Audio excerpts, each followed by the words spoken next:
আল্লাহ তাআলা কিয়ামতের দিন সাইয়েদনা নূহ আলাইহিস সালামকে বলবেন, নূহ তুমি কি দাওয়াত পৌঁছিয়েছো তোমার উম্মতের কাছে? নূহ আলাইহিস সালাম বলবেন, হ্যাঁ আমি পৌঁছিয়েছি। এবার নূহের উম্মতকে আল্লাহ জিজ্ঞেস করবেন, হে নূহের উম্মতেরা, তোমাদের নবী নূহ কি দাওয়াত পৌঁছিয়েছে?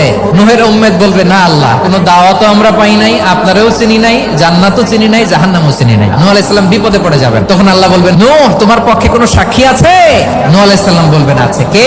উম্মতে মুহাম্মাদী। তখন আমরা বলবো, আল্লাহ, আল্লাহর নবী নূহ আলাইহিস সালাম তিনি আপনি যা যা বলেছেন ঠিক তা তার উম্মতের কাছে পৌঁছে দিয়েছে। এবার নূহের উম্মতের সাথে আমাদের ঝগড়া লাগবে। তারা বলবে, তোমরা আসছো আমাদের হাজার হাজার বছর পরে, তোমরা কি করে জানলা? তোমাদের সাক্ষী ধর্তব্য হবে না? আমরা তখন বলবো, আমাদের কোরআনে তোমাদের নবীর নামে আল্লাহ তাআলা একটা সূরা নাজিল করেছেন, সূরাতে নূহ। দিন রাত এক করে তোমাদের কাছে তিনি দাওয়াত পৌঁছেছেন, সব আমরা জানি। আমরা যখন বলবো এই কথা, নূহের উম্মত চুপসে যাবে। তখন আমরা সত্য বলেছি কিনা এটা আল্লাহ তাআলা জানতে চাইবে বিশ্বনবীর কাছে। তখন বিশ্বনবী আমাদের পক্ষে সাক্ষী দিবেন। আওয়াজ করে বলেন, আল্লাহু আকবার।